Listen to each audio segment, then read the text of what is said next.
जय Hind. Welcome to this series of judiciary. इस seventh episode के अंदर हम जुरिस्डिक्शन के बारे में देखेंगे। सुप्रीम कोर्ट के जुरिस्डिक्शन, चार तरह की जुरिस्डिक्शन है। सबसे पहले ओरिजिनल जुरिस्डिक्शन है, उसके बाद रिट जुरिस्डिक्शन है, देन एपीलेट जुरिस्डिक्शन है, उसके बाद एडवाइजरी जुरिस्डिक्शन है। पहली ओरिजिनल, फिर रिट जुरिस्डिक्शन, फिर उसके बाद एपीलेट जुरिस्डिक्शन और फिर एडवाइजरी जुरिस्डिक्शन। चार तरह की जुरिस्डिक्शन है। सबसे पहले ओरिजिनल जुरिस्डिक्शन देखेंगे। ओरिजिनल जुरिस्डिक्शन यानी कि आप सीधा सुप्रीम कोर्ट को अप्रोच कर सकते हो। यहाँ पे तीन केसेस आते हैं। मान लीजिए एक साइड पे सेंटर है, दूसरी साइड पे कोई एक या एक से ज़्यादा स्टेट्स हैं।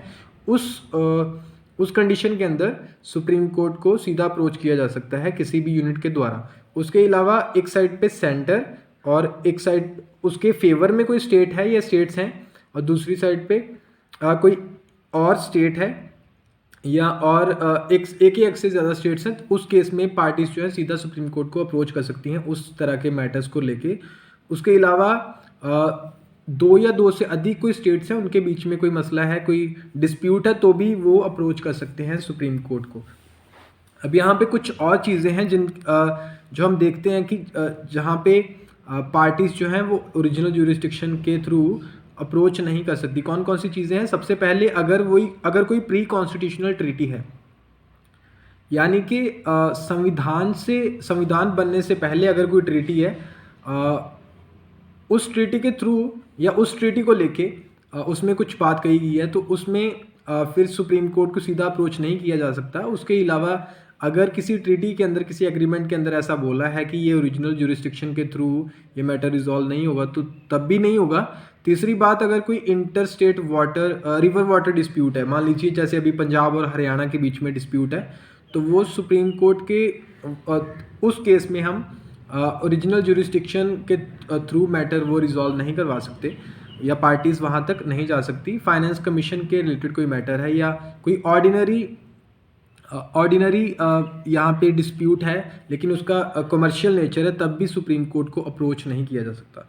ओरिजिनल ज्यूरिस्डिक्शन हमने देखा कि ओरिजिनल ज्यूरिस्डिक्शन क्या होता है कि सीधा सुप्रीम कोर्ट को अप्रोच किया जा सकता है, लेकिन वो भी कुछ केसेस हमने देखे जिसके थ्रू किया जा सकता है, लेकिन हर एक मसले को लेके सुप्रीम कोर्ट तक ऐसे सीधा नहीं जाया जा सकता, क्योंकि उससे पहले लोअर कोर्ट्स हैं या सबऑर्डिनेट कोर्ट्स हैं, उसमें हियरिंग होगी, उसके बाद फिर सुप्रीम कोर्ट तक जाया जा सकता है।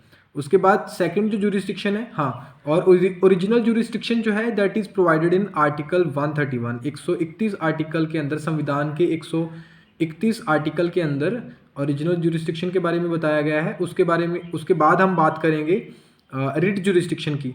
रिट जुरिस्डिक्शन जो है यहाँ पे मान लीजिए कि हमारा कोई अधिकार है, कोई फंडामेंटल राइट है जिसका हनन हो रहा है, तब हम सुप्रीम कोर्ट को अप्रोच कर सकते हैं रिट जुरिस्डिक्शन के ज़रिए।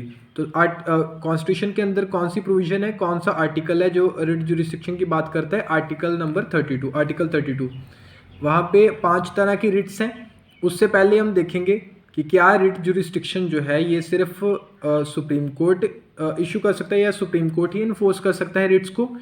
नहीं, हाई कोर्ट भी इन्फोर्स कर सकता है। हाई कोर्ट का कौन सा आर्टिकल है? हाई कोर्ट का आर्टिकल है 226 और 226 आर्टिकल संविधान का अगर हम देखें तो उसमें हम हाई कोर्ट को भी अप्रोच कर सकते हैं रिट्स को इन्फोर्स करने के लिए। अब यहाँ पे दो चीज़ें और निकल के आती हैं, सुप्रीम कोर्ट और हाई कोर्ट जो है, हाई कोर्ट की रिट जुरिस्डिक्शन जो है वो वाइडर है सुप्रीम कोर्ट से।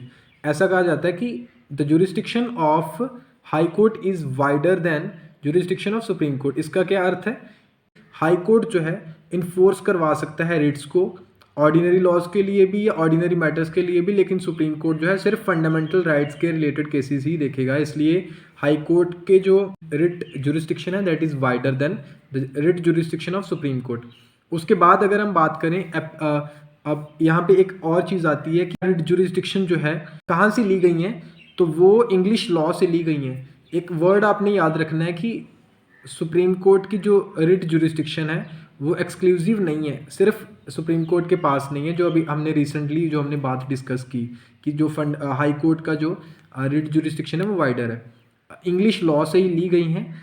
और उसके बाद एपीलेट जुरिस्डिक्शन, मान लीजिए कि आपने लोअर कोर्ट में केस फाइल किया है, किसी एक पार्टी ने फाइल किया दूसरी पार्टी के खिलाफ, तो अगर उसमें कोई कॉन्स्टिट्यूशनल एंगल है तो उस केस के अंदर, या कोई कोई क्रिमिनल केस है या कोई सिविल केस है, तो सिविल और क्रिमिनल केसेस या कोई कॉन्स्टिट्यूशनल केसेस के अंदर हम सीधा सुप्रीम कोर्ट नहीं जा सकते। उसके लिए भी पहले लोअर कोर्ट्स ही रहेंगे।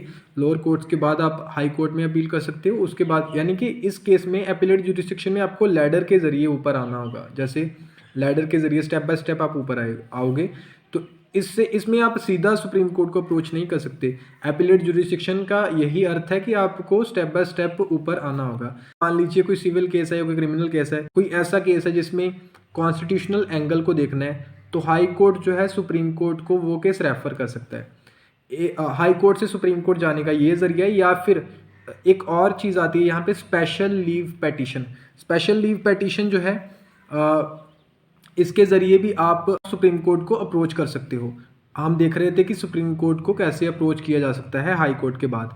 तो सबसे पहले हमने ओरिजिनल जुरिस्डिक्शन देखा, फिर हमने रिट जुरिस्डिक्शन देखा, उसके बाद हमने एपिलेट जुरिस्डिक्शन देखा कि हम अपील कर सकते हैं सुप्रीम कोर्ट तक लैडर के ज़रिए, स्टेप्स के ज़रिए, सीधा नहीं जा सकते कुछ केसेस में। पिटीशन के अंदर जो है ये डिस्क्रिशनरी है, ये सुप्रीम कोर्ट के ऊपर है। वो चाहें तो ग्रांट कर सकते हैं स्पेशल लीव पेटिशन। आपको पहले पेटिशन के लिए अप्लाई करना होगा। अगर सुप्रीम कोर्ट ग्रांट करेगा तब उसको सुप्रीम कोर्ट हियर करेगा केस को। उसके बाद एडवाइजरी जुरिस्डिक्शन जो है, एडवाइजरी जुरिस्डिक्शन जो है आर्टिकल 143 के अंदर प्रोवाइड की गई है। और एडवाइजरी जुरिस्डिक्शन है, ये सिर्फ कंसल्टेटिव है। अब यहाँ पे कॉन्स्टिट्यूशन जो है वो प्रेसिडेंट को ये पावर देता है, एम्पावर करता है उन्हें कि प्रेसिडेंट साहब सुप्रीम कोर्ट के पास जा सकते हैं अगर उन्होंने किसी चीज़ में सुप्रीम कोर्ट से कंसल्ट करना है। तो यहाँ पे भी दो केसेस आते हैं।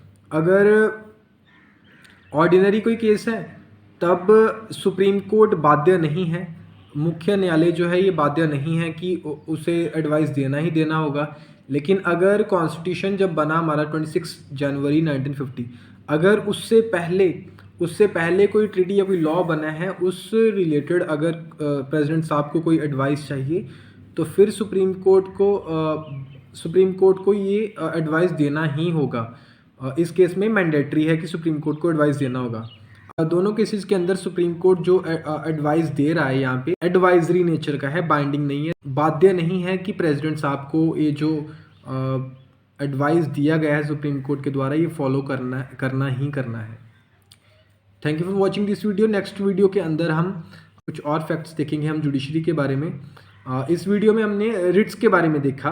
4 तरह की रिट्स होती हैं, original jurisdiction, writ jurisdiction, appellate jurisdiction और एडवाइजरी जुरिस्डिक्शन। एडवाइजरी यानी कि प्रेसिडेंट साहब कंसल्ट कर सकते हैं। रिट जुरिस्डिक्शन यानी कि अगर हमारे फंडामेंटल राइट्स का हनन हो रहा है तो डायरेक्ट हम सुप्रीम कोर्ट और हाई कोर्ट अप्रोच कर सकते हैं।